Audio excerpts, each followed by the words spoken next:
जो पर छोड़ दिया जाए। तरह तरह के स्वर उठे, जैसे कि वैक्सीनेशन के लिए एज ग्रुप क्यों बनाए गए।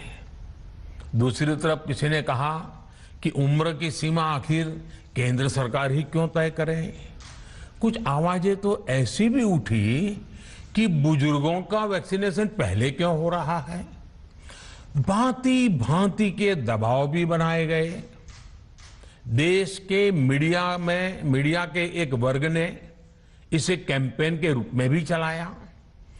साथियों, काफी चिंतन मनन के बाद इस बात पर सहमति बनी कि राज्य सरकारें अपनी तरफ से भी प्रयास करना चाहती हैं, तो भारत सरकार को क्यों इतराज हो और भारत सरकार इतराज क्यों करे।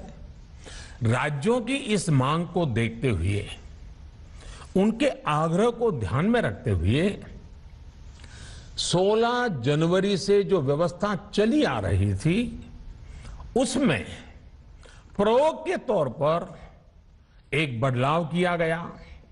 हमने सोचा कि राज्य ये मांग कर रहे हैं, उनका उत्साह है, तो चलो भाई 25% का काम उन्हीं को सुपुर्द कर दिया जाए, उन्हीं को दे दिया जाए।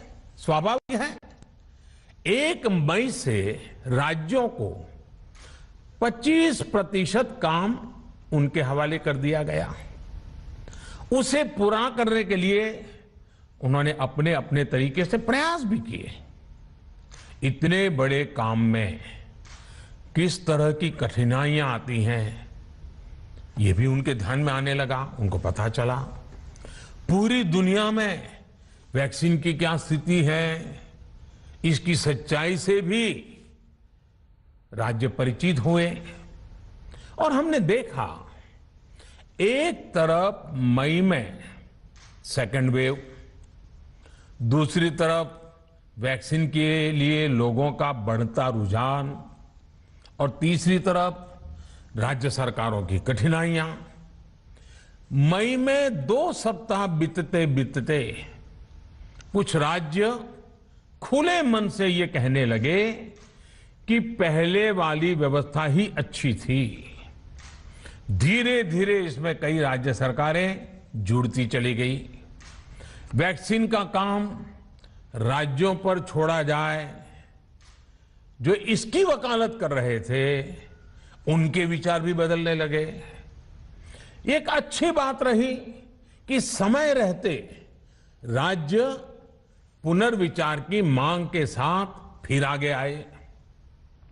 राज्यों की इस मांग पर हमने भी सोचा कि देशवासियों को तकलीफ ना हो, सुचारू रूप से उनका वैक्सीनेशन हो।